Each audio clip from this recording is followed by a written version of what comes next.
आज के व्याख्यान में हम उपन्यास, उसका अर्थ, परिभाषा एवं तत्व को समझने का प्रयास करेंगे। वस्तुतः उपन्यास गद्य साहित्य का वह रूप है जिसका आधार एक कथा होती है। उपन्यास गद्य साहित्य की वह विधा है जो एक वृहद आकार की होती है।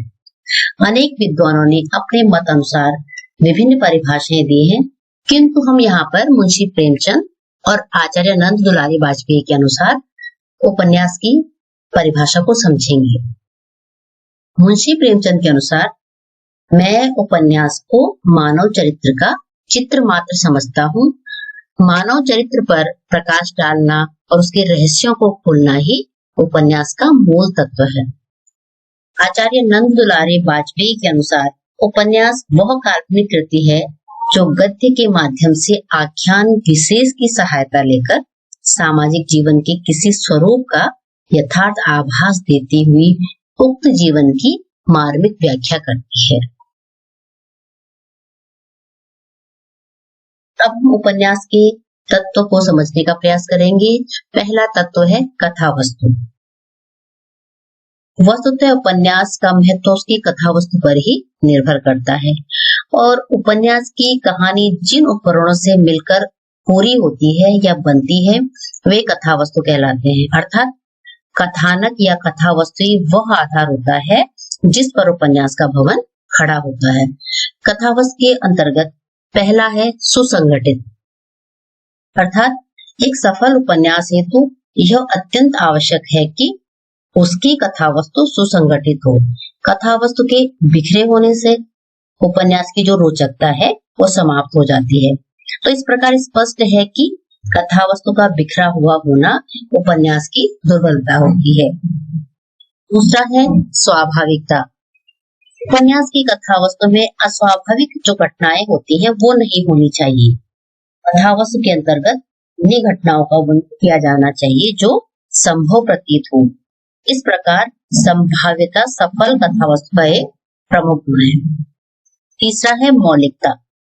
किसी भी उपन्यास का मौलिक होना अत्यंत आवश्यक है।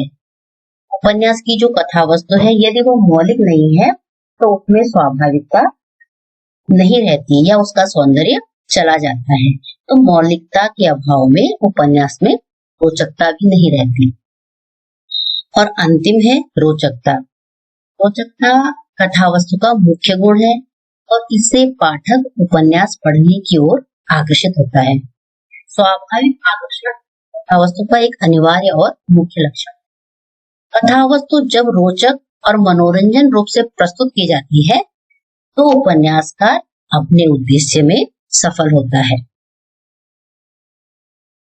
उपन्यास का दूसरा तत्व है पात्र एवं चरित्र चित्रण। इसके अंतर्गत हम स्थिर पात्र, गतिशील पात्र, वर्ग प्रधान तथा चरित्र प्रधान पात्र को समझते हैं। वास्तव में उपन्यास की जो कथा वस्तु का निर्माण होता है वो पात्रों के जीवन की घटनाओं से ही होता है। इसलिए कथा वस्तु के संगठन से भी अधिक महत्वपूर्ण उपन्यास के पात्र एवं उनका चरित्र चित्रण होता है। उपन्यास के पात्र जितने जीवंत होंगे उपन्यास का कथानक भी उतना ही जीवंत होगा।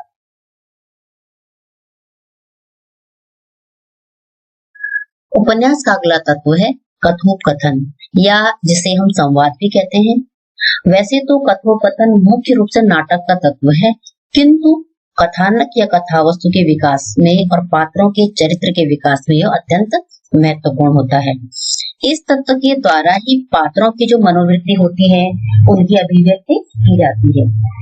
कभी कभी तो पात्र द्वारा कहा गया एक शब्द भी पूरे उपन्यास में सुनाई देने लगता है।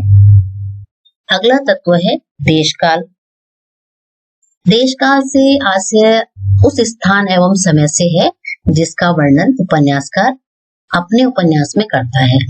इसके अंतर्गत लेखक किसी देश विशेष की सामाजिक, राजनीतिक, धार्मिक परिस्थितियों, आचार विचार, वहाँ के रीति रिवाज, वहाँ का रहन सहन, वहाँ की विशेषता इत्यादि का वर्णन करता है। स्पष्ट है कि उपन्यास की विविध घटनाओं, पात्रों और उनकी क्रियाओं के उचित परिवेश का सही लेखा जोखा जो होता है वही देशकाल कहलाता है। और अगला है उद्देश्य।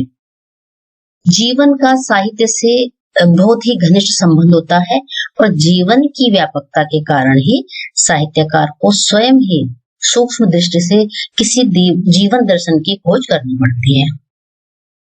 उपन्यासकार वस्तुतः जब किसी कथा को उपन्यास के रूप में कहने का निश्चय करता है, तभी उसके मन में कथा सूत्र के साथ ही एक जीवन दृष्टि होती है, जो कि उद्देश्य के अंतर्गत आती है। जिस उपन्यास में जीवन दर्शन का अभाव होता है, वह मात्र सस्ते मनोरंजन की एक कृति बन जाती है। और अगला तत्व है शैली। शैली कथावस्तु को प्रतिपादित करने की कला होती है। उपन्यास की सफलता बहुत पर ही निर्भर करती है, क्योंकि इसी के माध्यम से उपन्यास की विभिन्न तत्वों को किया जाता है।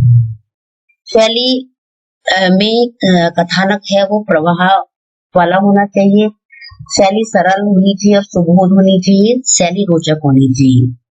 शैली के निम्न प्रकार हैं: विश्लेषणात्मक, वर्णनात्मक, आत्मकथात्मक एवं पात्रात्मक। विश्लेषणात्मक, इस शैली के अंतर्गत मनोवैज्ञानिकता होती है और इस शैली का प्रयोग पात्रों की विविध और विशिष्ट वर्णन के लिए ही किया जाता है। दूसरा है वर्णनात्मक। उपन्यासों के अधिकांश रूप से इसी शैली का प्रयोग किया जाता है। इसके अंतर्गत उपन्यासकार संपूर्ण कथानक का वर्णन करता है और इस शैली की सफलता उपन्यास के अन्य तत्वों के सफलतापूर्वक निर्वाह करने की ही होती है। आत्मकथात्मक, इस शैली में लेखक स्वयं एक चरित्र के रूप में उपस्थित रहता है। इससे उसके पाठक की भावनाओं के साथ एक निकटता बनी रहती है। अन्य शैलियों के अपेक्षा भावनात्मक हो जाती है। पात्रात्मक, इस शैली के अंतर्गत उपन्यासकार एक अथवा अनेक पात्रों के माध्यम से कथानक का प्रस्तुतिकरण करता है, किंतु इस शैली का प्रचलन काफी कम है।